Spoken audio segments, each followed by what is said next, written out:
Bismillahirrahmanirrahim. Today we are going to discuss the anastomosis in the chapter of the circulatory system regarding general anatomy. In the anastomosis, let me explain. It is the communication between the lumina of the two tubular structure through collateral channel, you would say. Under this heading, we will learn the vascular anastomosis, the organ anastomosis, and the nerves anastomosis. So let's explain the organ anastomosis that could be formed as a result of some surgery, some trauma, or some pathological or congenital conditions can lead to such anastomosis. We can quote the example of ureterovaginal anastomosis. Then we can move towards the nerves anastomosis. You are looking into the picture of this yellow color nerves that are showing the nerve anastomosis. It is actually not an anastomosis, rather they would say that a nerve fiber do not branch but continue into another nerve. So here we can quote the example of Gallen's anastomosis between the superior laryngeal nerve and the inferior laryngeal nerve. There is another type of Jacobson's anastomosis among the tympanic plexus. So that was just mentioning the rare anastomosis in the nerve and in the organ anastomosis. Now we will move towards the vascular. Now you are looking into the anastomosis, which we learn under the heading of vascular anastomosis. Here we will learn that what are end artery anastomosis. Sometimes we have got the arteries which do not really show any anastomosis at either arterial level or capillary level. Here, if such vessels are blocked, they can lead to the necrosis and infarction of the particular organ. Here you can see the example of central artery of retina that is moving towards your eyeball. When it is having the blockage in it, that could lead to the blindness of the eye. So this is a very good example of the end arteries. There are other forms of it. The capillary anastomosis in end arteries. Here what happens, that the arteries, they behave at end arteries, but the capillary of the one artery may communicate with the capillary of another artery. Here you can quote the example of central branches of the cerebral arteries. Then you can find segmental arteries of the spleen, kidney, lung, and the metaphyseal arteries of the long bone. Then there is another example in which capillary anastomosis is insufficient. So these arteries behave as end arteries. This a picture you can see the heart. So here the coronary arteries showing this insufficient capillary anastomosis. This do exist, but is not enough to give relief to the sudden blockage of these coronaries. So they also behave as end arteries. Now we are supposed to talk about the anastomosis, that is the arterial anastomosis between the artery and the other artery. The muscular arteries usually join end to end, and here you can see various patterns. If the anastomosis occurs between two different arteries, the branches of the superior and inferior mesenteric artery, this is the superior mesenteric artery and this is the inferior mesenteric artery, then you label it as the heteroclodic anastomosis. And there is another example of heteroclodic anastomosis in your upper limb. The arteries, the radial artery and the ulnar artery, when they show anastomosis, that also comes under the heading of heteroclodic anastomosis. And if we talk about the homoclodic anastomosis, it means that the branches of the same artery anastomose with each other. Here we can quote the example of the superior mesenteric artery. Can you see the arterial arcade that is formed? Here I can show you a picture. of this arterial arcade of the superior mesenteric artery. Here its branches anastomose with each other. And in addition to this, then we can quote the example of profunda femoris artery. This is the front of the thigh. You can see here the branches of this artery anastomose with each other. So they come under the heading of homocladic anastomosis.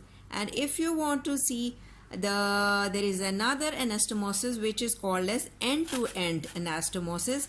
Here the two distal ends of the two arteries anastomose with each other.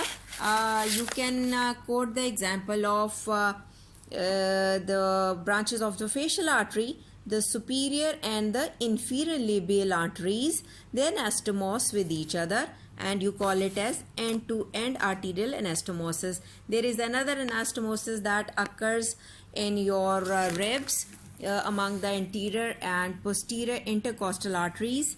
They also anastomose with each other, and you label it as the end-to-end anastomosis. Then I want to show you another picture of the convergent anastomosis. Here you have to focus on a diagram that is showing the circle of Willis, or you would say that the arterial sply present on the base of the brain. What do you mean by the convergent anastomosis? Here the two vertebral arteries, two different arteries are combining or converging to form a single artery. You call it as the basilar artery. So this is the example of the convergent anastomosis. And there is another type of anastomosis which is called as potential anastomosis. Here the terminal arterioles, they anastomose around the tissue of the brain, the cortical branches you would say, and sometimes the anastomosis of the coronary arteries come under the same heading, and anastomosis around the joint. I would like to show you a picture of it. You can quote the example of this potential anastomosis. Then I will show you the anastomosis which is among the artery and the vein. Normally what happens that the artery and the vein, they communicate with each other through the capillary network. But when we see that the artery and the vein or the arterial tree bypasses the capillary network and they directly communicate with each other, this is called as preferential thoroughfare. This is a picture. You can see that arteriolar structure communicates with the venuole to form a thoroughfare channel, and on its side branches it gives rise to capillaries, and here you can see the precapillary sphincter. This thoroughfare channel provides an alternate route for blood flow when the circulation is not usually required through the routine route under some metabolic states you would say. And we can quote the example that this type of anastomosis is present in the mesentery of the intestine, in the skin, and in the external ear. If the anastomosis, this AV anastomosis is simple, if the course of the this communicating vessel is straightened, so you call it as simple AV anastomosis. Here you can quote the example which I would like to mention, that the skin of the nose, lips, external ear, and the mucosa of the nose and your GIT, and the external genitalia, and sometimes it occurs in the thyroid gland.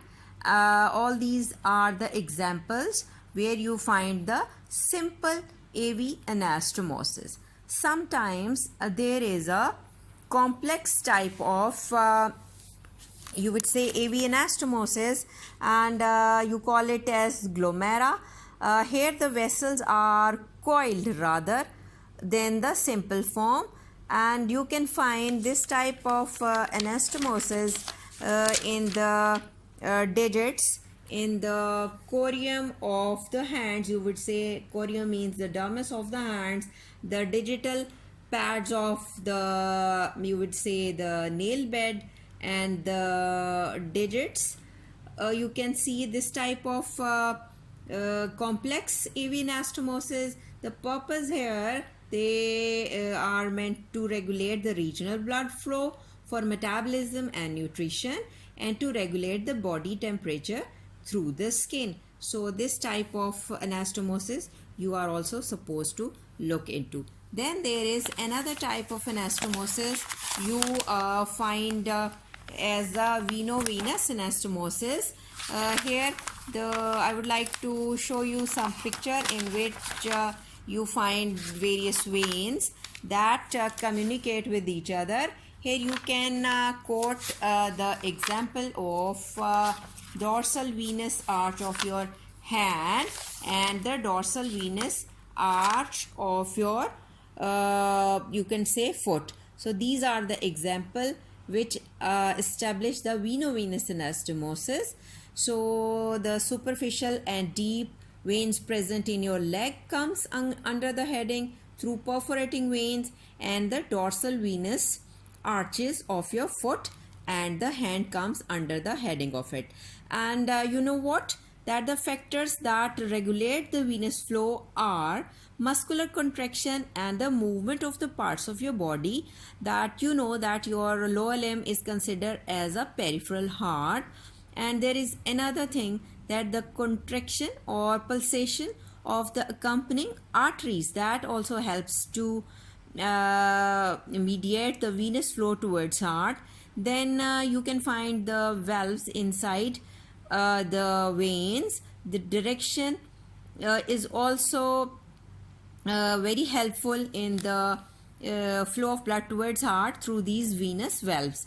And definitely the negative intrathoracic pressure during inspiration also helps out these veins to drain into the heart.